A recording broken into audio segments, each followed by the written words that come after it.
الرحمن الرحیم لقد کان لکم فی رسول اللہ اسوۃ حسنہ.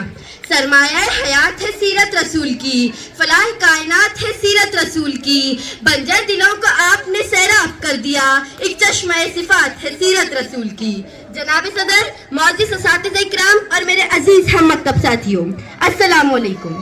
آج مجھ خاکسار کو جس موضوع پر گفتگو کی سعادت نصیب ہوئی ہے وہ ہے سیرت النبی صلی اللہ علیہ وسلم.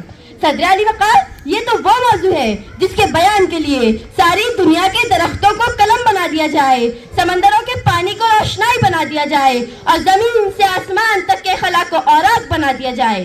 تو یہ تو گمان کیا جا سکتا ہے کہ قلم ختم ہو جائیں گے، سمندروں کا پانی خشک ہو جائے گا اور زمین سے آسمان تک کا خلا پر ہو جائے گا، لیکن میرے نبی پاک صلی اللہ علیہ وسلم کی سیرت مکمل نہ ہو پائے گی.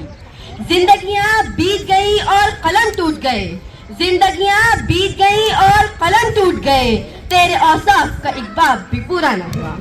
جناب صدر، ایک مومن اور ایک کلمہ گو کے لیے نبی صلی اللہ علیہ وسلم کی ذات گرامی ہر لحاظ سے مرکز و محور ہے. وہ ایمان اطاعت کا منبع ہے. یہ زمین و آسمان، یہ طرفین، یہ مشرقین، یہ مغربین نبی صلی اللہ علیہ وسلم کی ذات کے اندر گم ہے. اس کی عقیدت کی آن ہر رنگ و بو میں اور لالا و گل میں، مہکتے ہوئے چمن میں اور کلیوں کی مہک میں، ہواؤں کی لہر میں اور بلبل کی چہک میں نبی صلی اللہ علیہ وسلم کی جلوے دیتی ہے. مگر نبی صلی اللہ علیہ وسلم تو وراء الورا ہے، ہماری پہچان کی حد سے بھی بالاتر. جو فلسفیوں سے کھل نہ سکا اور نکتہ وروں سے حل نہ ہوا، جو فلسفیوں سے کھل نہ سکا اور نکتہ وروں سے حل نہ ہوا، وہ راز کملی والے نے بتلا دیا چند اشاروں میں. صدر علی وقار، حضرت محمد صلی اللہ علیہ وسلم نے پورے انسانیت کو پیغام نجات بخشا. وجود شاہی، نقبیت فرعونی اور عصبیت ابوجہلی کچھ اس طرح سے مٹ گئی کہ پھر کوئی زمانے کی گردش اسے زندہ نہ کر سکی. جناب صدر، آج کا ترقی یافتہ دور ایٹم اور منطق کا دور ہے، خرد کی پرواز ہے. چاند پر کمندیں ڈال دی، سائنس نے مریخ کو مسخر کرنے کا دعویٰ کر دیا. لیکن صدر وقار، آئیے آج سے 1400 سال پیچھے چلتے ہیں، جب آج کا سیارہ نہ تھا، ایٹم کی ہم آہنگی نہ تھی، مشینوں کی کڑکڑاہٹ کا کسی کو دور دور تک پتہ بھی نہ تھا، ریڈیو اور موبائل کا تصور بھی نہ تھا.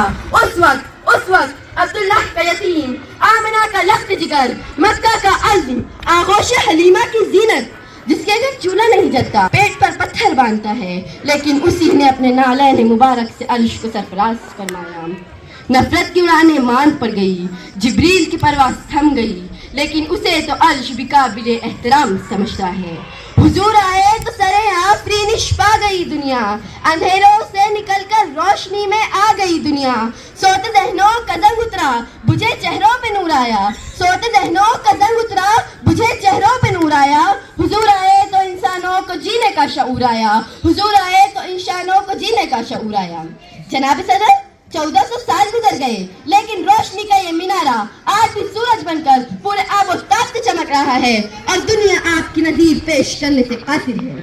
صدر علی وقار، اللہ تبارک و تعالیٰ نے قرآن مجید فرقان حمید میں میرے اور آپ کے محبوب حضرت محمد صلی اللہ علیہ وسلم کا نام 1 یا 100 آیتوں میں نہیں بلکہ 1400 آیتوں میں نازل فرمایا، اور یہ ساری آیات میرے نبی کے اخلاق کو بتاتی ہے.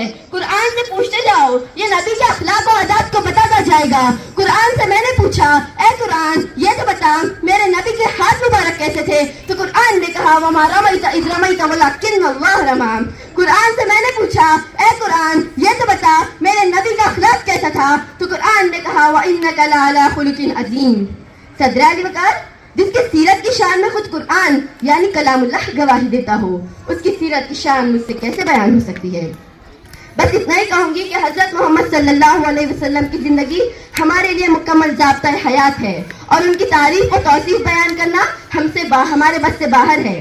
بقول شاعر، زمزم و کوثر و تسنیم نہیں لکھ سکتا، اے نبی آپ کی تعظیم نہیں لکھ سکتا. میں اگر 7 سمندر بھی نچوڑوں راحت، آپ کے نام کی ایک میم نہیں لکھ سکتا.